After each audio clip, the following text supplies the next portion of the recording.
This is Under a Milkwood by Dylan Thomas, performed by Linoy, Terry, Alex, Enrico, Choi, and Lola.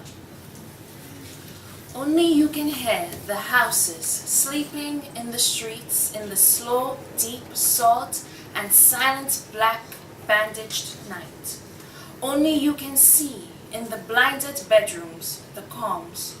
Only you can hear and see behind the eyes of the sleepers the movements and countries and mazes and colors and dismays and rainbows and tunes and wishes and flight and fall and despairs and big seas of their dreams.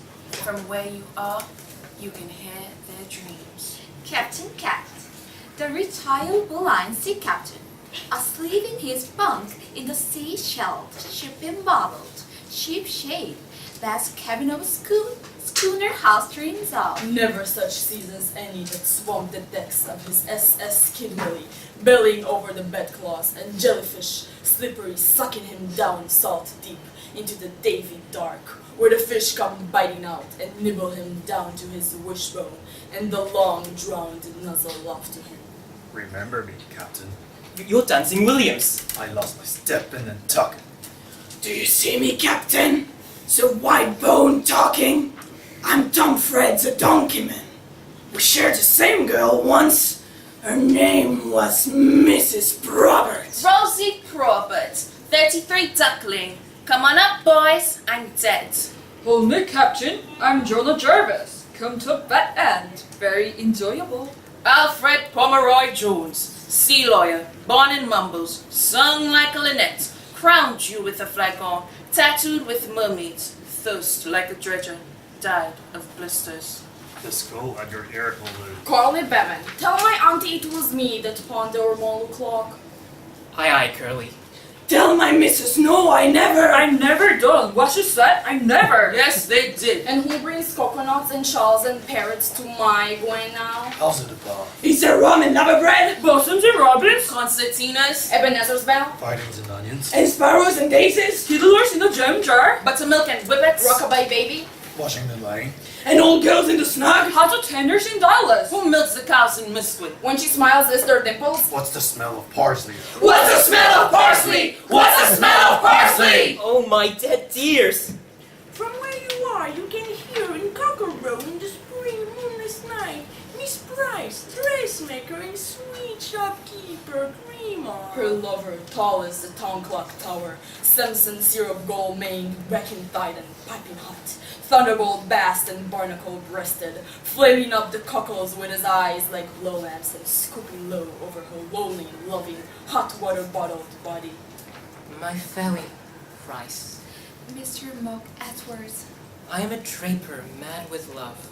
I love you more than all the flannelette and calico, candlewig, Dimitri, crash, amarillo, torso, creton, crepon, muslin, poppin, ticking and twirl, in the whole cloth hall of the world.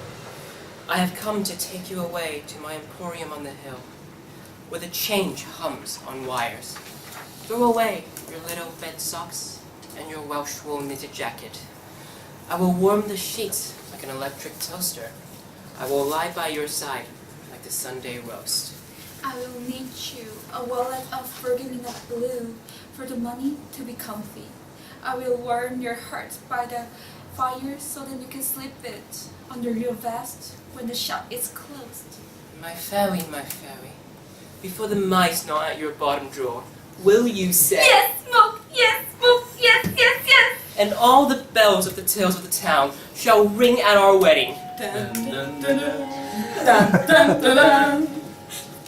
And in the little pink-eyed cottage next to the undertaker's lie alone the 17 snoring gentle stone of Mr. Waldo, rabbit catcher, barber, herbalist, cat doctor, quack. His fat pink hands, palms up over the edge of the patchwork quilt, his black boots neat and tidy in the washing basin, his bowler on a nail above the bed, a milk stout and a slice of cold bread pudding under the pillow, and dripping in the dark he dreams of. Waldo! Waldo! Yes, love. Oh, what will the neighbors say? What will the neighbors? Poor Mrs. Waldo. What she puts up with, Never should have married. if she didn't have to. Same as her mother. There's a husband for you, Bad as his father. and you know where he ended. Up in the asylum. Crying for his mom. Every Saturday. He hasn't got a leg. And carrying on. With then Mrs. Betty Morris. Up in the quarry. And seeing her baby, It's got his nose. it makes my heart bleed. What he'll do for drink. He sewed the panola, And her sewing machine. falling in the gutter, Talking to the lamppost. using language. Singing in the... Poor Mrs. Waldo. Oh, Waldo, Waldo. Hush, love. Hush. I'm widower. Waldo. Now. Waldo, Waldo. Yes, our mom. Oh, what will the neighbors say? What will the neighbors? Left as a chimney. Ringing doorbells, Breaking windows. making mud Stealing pies, curtains. chalking woods, Time in the bushes. playing muchins. Send him to bed without any supper. Give him centerpoints and lock him in the dark. Off to the reformatory. Off to the reformatory, Learning with a slipper on his BTM. Waldo! Waldo! What you doing with our Matty? Give us a kiss, Matthew Richards. Give us a penny then. I only got half penny. Lips as a penny. Will you take this woman, Mattie Richards, Well, the good part. Mrs. Flusher. Not one poet. be your awful wedded wife? No, no, no! In the blind, round, dark dining room of schoolhouse, dusty and echoing as a dining room in a vault, Mr. and Mrs. Pooh are silent over cold grey cottage pie. Mr. Pooh reads as he forks the shroud meat in from Lives of the Great Poisoners. He has bound a plain brown paper cover round the book. Between slow mouthfuls, he sad spies up at Mrs. Pooh, poison her with his eyes, then goes on reading. Persons with manners do not read at table. Says Mrs. Pooh. She swallows a digestive tablet as big as a horse peel, washing it down with clouded piece of water. Some persons were brought up in pigsties. Pigs don't read at table, dear. Bitterly, she flicks dust from the broken cruet. It settled on the pie in a thin night rain.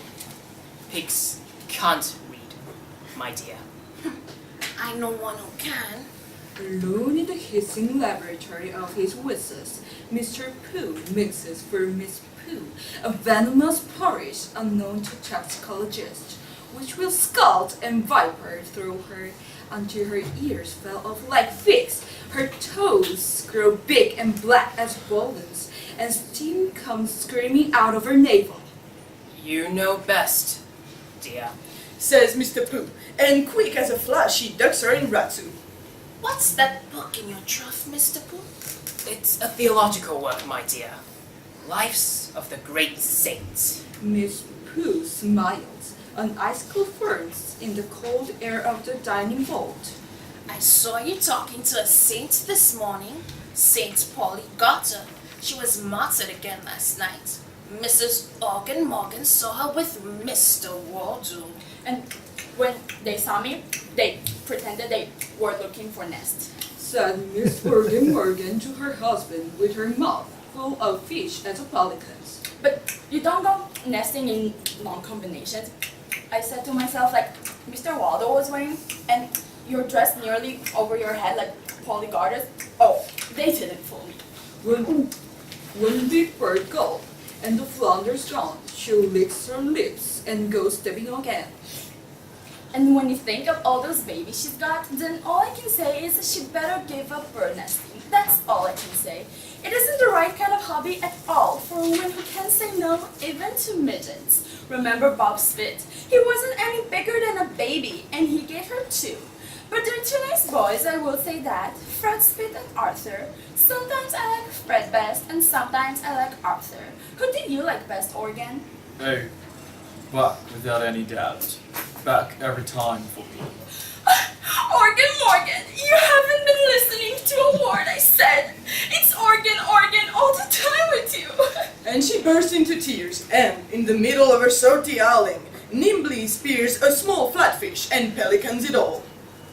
And then, Palestrina. Says Morgan Morgan.